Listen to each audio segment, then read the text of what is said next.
do when it's too late. Anybody who's good by then, you're going to get tapped out. So you always have to get good at prevention here, okay? Not wait. That's why these escapes, right? You never see Joe putting his hands by his neck, blocking like this. It's always position before submission. You make them lose position, they cannot tap you. If you defend submission, they improve their position, and then they take another submission here. Okay, so never ever, I call this scared little girl posture. Don't do this kind of stuff here. You get out here. It helps the guy that thought. Yeah, it helps him, right? So the whole thing that Joe wants is to minimize your ability to keep riding up. For mount, the higher up you are, the better it is for the guy, right? The higher up the top person is, the better it is. Keep them low here. So most of the time, I mean, if somebody is this low on you, they have really very poor ability to try to choke you. Here, you're out here. It's when they're a little bit higher. Now, you're going to have to see whether you use your hand or your forearm here based upon their range. I mean, for example, here, I think you're going to be using more forearm, right? Yeah. Yeah, forearm. Here is more hand. This is not this, of course, but it was enough that, you see how like here, hold on. Do you see how his forearm would have minimal range right here? You see how there's like a gap this much? So his forearm's not going to have much effect. But there's a difference between this, okay, and, hold on, relax a second, and this. This now has changed the forearm here. If I choke, doesn't matter, palm up, palm down, whatever, the first hand that comes in here, you're taking him this way.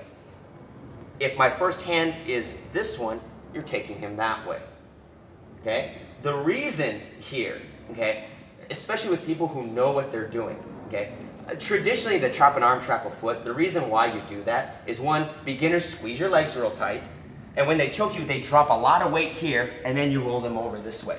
But anybody who is good, right, what they do is, when this hand comes in, the weight is on this side, here. So their weight, so for you to try to haul their weight all the way over the other side is going to be very, very hard. They're going to counter it very easily here. The other thing is that when my weight is here and Joe pushes me this side, this hand cannot reach to the other side of the neck because I have to use it for balance or I'm going to fall over. You understand? Right? One hand, you're not going to get choked here. It's this hand coming over that you have to watch out for. So Joe's doing the exact same technique here. But when I grab, you see my head is on this side. The weight distribution is on this side. Do you see I cannot choke him with the other hand? If I do, I'm going to fall over. I'm going to put my hand on the ground. Here. I mean, if I did palm up, I would be here. It's the exact same thing. Once again, if I was to try to, first hand was this one coming in, then he's taking me this side here. Now, his first motion, whether he pushes me downward or bridges an upward, it's what we did before. You have to feel what they're doing. So, for example, I'm putting my hand in, but can you see my weight is sitting back here? So as I do this, do you see how Joe's immediately going downward? Stuff that we did. He used hand range. He was at hand because you see I'm not sitting very, like if this was forearm, you see there's about this much of a gap. So he's using hand and my weight is back. He pushes me this way. If I was up a little higher here, he's going to use forearm. But right now you still feel my weight is going down. Yes, if you go forward, you go forward. I suppose here, now you try to go down. Yeah, I'm sitting back now. No, I go down. Here, right? If he feels me starting to, you see I'm leaning my weight forward now, right? And this is forearm range, right? So here, now he's bridging up, right? This, yeah, and then walk to whatever, the rest of it. You know, it's all the finish that we've done before, okay? But you're going to have to adapt because, you know, as your partner, some people sit up a little higher, some people are a little lower. You're going to have to figure out if it's at hand range or if it's the forearms here, okay? Once again, whatever arm they put, take them to that side here, okay? And one more mentality for that situation. He come forward, I lift you up, now he want to come down, okay? And you see what he did? He sit down for not give space for my knee, come underneath his body. Okay. Wow. Here's my option, go down.